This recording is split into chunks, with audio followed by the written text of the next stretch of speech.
chapter, and also, yung traditional Davao flowers and long breakfast. So, ito po ay kaunting tulong lamang na maibabahagi ko namin sa inyo. So, nandito po si Sir Eugenio Negrido. Siya po yung pasimuno nitong project. So, bibigay ko po sa kanyang floor para sa kanyang discontinue message. Salamat. Ma'am, merong problema. Yung parang araw para sa inyo natin. Meron ito. Kinukuha mo na sa kanya. Ito po ang aming pamimigay. Talaga ito po project po kasama ang Kabalikat Boracay at sa Kabalikat Dasmariñas Center. Ngayon, ang ano lang namin kasi, nung nag-interview ako dito, pinakita ko sa donors, nawa naman, nasuba naman. Kaya lang, siyempre, alam naman ng donors, hindi naman mayaman eh. Ako naman, hindi naman mayaman, kaya nung mayabang. Kaya kung mayaman ako, mga perang gusto mag-apply dyan. Okay na po. Kaya po, kaya nga, kung paggagawa ng mga pagtulong, lalo sa mga mahihirap dito, dahil ako po ay galing din sa mahirap. Nararamdaman ko ang hirap ng mga kalooban natin mga mahihirap. Kasi kung mahirap, lalo naghihirap. Yung mayaman, yung mayaman. Ang tanong ko, madadala pa nila sa hukay yung mga kaibanan nila? Hindi nila madadala yan. Pag-aawayan pa yan. Kaya nga ako lahat ng proper ko, pinamimigay ko. Pati nga sarili ko, pinamimigay ko na rin. Eh kaso walang may gusto sa akin eh. Ang tanong, magkano ang pension ko? Eh, kung pwede pension naman. Hindi ko lang mayaman eh. Ang malaga na sa akin, makatulong sa kapwa natin. Hanggat malakas pa ako bigyan ng Panginoon ng kalakasan ng katawan, gagawin ko po yun. Paano natin, pag na-approve ng donors ang pamimigay natin ito, itong araw na to, baka maulit po ito next year. Susunod po, target namin Cebu. Kaya po ako nagpapasalamat kay Madam Amor Power, at saka sa sarili ko, at saka kay Boyet Ebanghelyo, kay meron pang isa, itong si Anthony Daguhoy, saka Ulysses Ulibay. Sila po ay Greco retailer ng Dasmariñas chapter. Kaya ang Greco, napapasalamat ako kahit paano tumutulong ang Dasmariñas retailer, ang Greco. At pati rin sa lahat ng aking kinaaniban ngayon, ang Kabalikat Dasmariñas chapter, at tatagin sa lahat, nakasuporta ang Kabalikat Boracay. Pamamagitan ni Ma'am Lani. At tayo, susunod natin ito pamimigay nito. Halinawa po, gabayan tayo ng tawa, humingi ng sarap sa atin sa Panginoon. Hindi man yung ibigay ng todo-todo. Kunti-kunti ibibigay sa atin. Maraming salamat po.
Okay na.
Olive Francisco.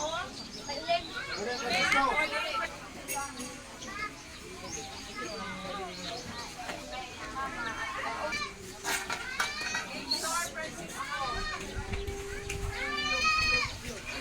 Marjorie Fortan.